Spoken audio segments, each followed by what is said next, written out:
And welcome to my YouTube channel that is Learn Law with RK. Today in this video we are going to discuss contract of bailment with respect to section number 155 to section number 157. But before proceeding further, I would like to request all of you that please subscribe my channel and don't forget to press bell icon in order to get latest updates. आप लोगों से पहले तो ये request है कि जिन्होंने भी पहले जो भी लेक्चर्स इससे पहले जो दे चुकी हूँ मैं, वो अगर आपने नहीं सुने तो पहले आप वो सुन लें, जिनकी लिंक मैंने डिस्क्रिप्शन बॉक्स में दे दी है। आज की इस वीडियो के अंदर जो हमने डिस्कस करना है वो इस सेक्शन नंबर 155 से लेकर सेक्शन नंबर 157, जो कि आपको ये बताते हैं कि अगर जहाँ पर भी बेली बेलर की गुड्स के साथ अपने गुड्स मिक्स कर लेता है तो उसका क्या इफ़ेक्ट होगा। अगर बेली बेलर के साथ जो गुड्स मिक्स कर रहा है वो कंसेंट के साथ कर रहा है तो फिर क्या इफ़ेक्ट होगा, और अगर जहाँ पर उसने विदाउट कंसेंट किए हैं, अगर विदाउट कंसेंट हैं, अगर सेपरेबल हैं तो फिर क्या इफ़ेक्ट होगा, और विदाउट कंसेंट के साथ किए हैं और अगर वो गुड्स सेपरेबल नहीं हैं तो फिर उस केस के अंदर क्या इफ़ेक्ट होगा। बेसिकली हमारे पास सेक्शन नंबर 155 जो है वो आपको बताता है that is the effect of the mixture with the bailor's consent of his goods with the bailee's. मतलब कि अगर बेलर की कंसेंट के साथ बेली ने अपने गुड्स मिक्स कर दिए हैं तो उसका क्या इफ़ेक्ट होगा।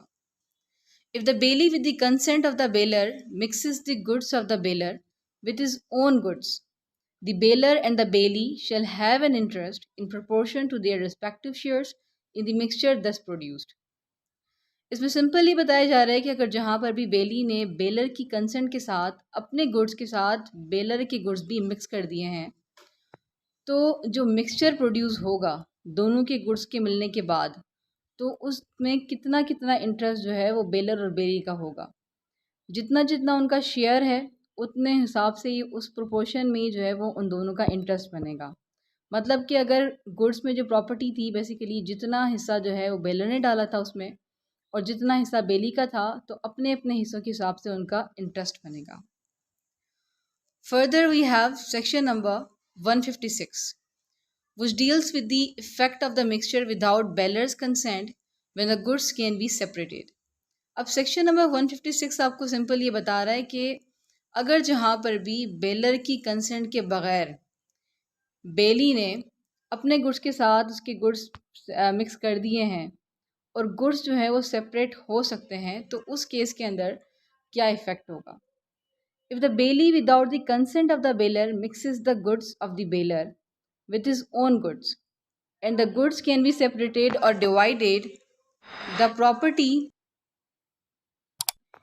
in the goods remains in the parties respectively, but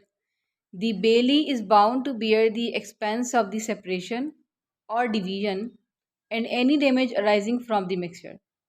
तो इसमें बताया जा रहा है कि अगर जहाँ पर भी बेली ने बेलर की कंसेंट के बगैर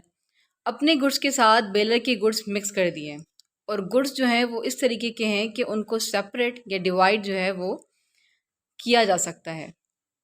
तो इस केस में क्या होगा कि जो गुड्स में प्रॉपर्टी जो भी गुड्स थे वो बेसिकली पार्टीज़ के तो रहेंगे आपस में, पर जो भी खर्चा उन गुड्स को आपस में सेपरेट करने में आएगा तो वो सारा खर्चा जो है वो बेली बियर करेगा। और इसके अलावा उस सेपरेशन के वजह से या उस मिक्सचर में जो बेसिकली अराइज़ हुआ है उसके हवाले से अगर कोई भी डैमेजेस अराइज़ होते हैं तो उन तमाम चीज़ों के लिए जो है वो बेली रिस्पॉन्सिबल होगा, बिकॉज़ यहाँ पर बेलर की कंसेंट नहीं ली गई थी। फर्दर हमारे पास सेक्शन नंबर 157 जो है वो डील करता है effect of the mixture without bailor's consent when the goods can be separated. अब सेक्शन नंबर 157 जो है वो सिंपल ये बता रहा है कि अगर जहाँ पर भी गुड्स जो है वो बेली ने उसकी कंसेंट के बगैर तो मिक्स किए हैं पर वो गुड्स सेपरेट भी नहीं हो सकते। If the bailey without the consent of the bailor mixes the goods of the bailor with his own goods in such a manner that it is impossible to separate the goods bailed from the other goods and deliver them back, the bailor is entitled to be compensated by the bailey for the loss of the goods। Section number 157 आपको simple ये बता रहा है कि अगर जहाँ पर भी बेली ने बेलर की कंसेंट के बगैर अपने गुड्स के साथ बेलर के गुड्स भी जो है वो मिक्स कर दिए हैं और वो इतने ज़्यादा इम्पॉसिबल है, मतलब समझें कि उसको सेपरेट करना जो है वो बिल्कुल ही नामुमकिन सी बात है। तो इस केस के अंदर जो है, अगर जो भी डैमेजेस अराइज होते हैं या कुछ भी होता है तो इसके लिए बेली लायबल होगा, और बेली जो है उन तमाम चीज़ों के लिए कंपनसेट करेगा बेलर को, जितना भी लॉस बेलर को गुड्स का हुआ है। तो ये तमाम चीज़ें जो भी हमने पढ़ी यहाँ पर सेक्शन नंबर 155 से लेकर 157 तक। 155 में ये था कि अगर जहाँ पर भी जो गुड्स थे वो बेलर और बेली की कंसेंट के साथ मिक्स किए गए थे, और वो गुड्स जो है वो आपस में सेपरेट भी हो सकते थे, और दूसरा ये कि उनका जो है फिर प्रोपोर्शन जो भी उनका बन रहा था इंटरेस्ट का, वो हमने उनके रिस्पेक्टिव शेयर के हवाले से दिया अपना अपना इंटरेस्ट। फिर 156 के अंदर उन्होंने बताया कि अगर जहाँ पर वो बगैर कंसेंट के बेली मिक्स कर रहा है बेलर के गुड्स के साथ, पर वो जो गुड्स हैं वो बेसिकली सेपरेट हो सकते हैं, तो उस केस के अंदर जितना भी सेपरेट करने का खर्चा आएगा या कोई भी डैमेजेस अराइज होते हैं उस मिक्सचर से, तो वो कौन बियर करेगा? बेली बियर करेगा, बिकॉज विदाउट कंसेंट थे और सेपरेबल थे, तो फिर वो लॉस ऑफ गुड उसमें नहीं हुआ। प्रॉपर्टी तो उसमें नहीं, लेकिन लॉस ऑफ गुड नहीं था। पर 157 के अंदर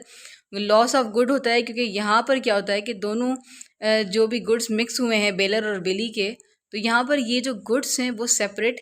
नहीं किए जा सकते। तो इस केस के अंदर जो भी लॉस ऑफ गुड्स हुआ है बेलर को, तो उसके लिए बेली जो है कंपनसेट करेगा। आई होप कि आपको जो है वो ये समझ में आई होगी। थैंक यू सो मच, और लेटेस्ट अपडेट के लिए जो है आप कनेक्ट रहिएगा। Please subscribe my channel. Thank you so much.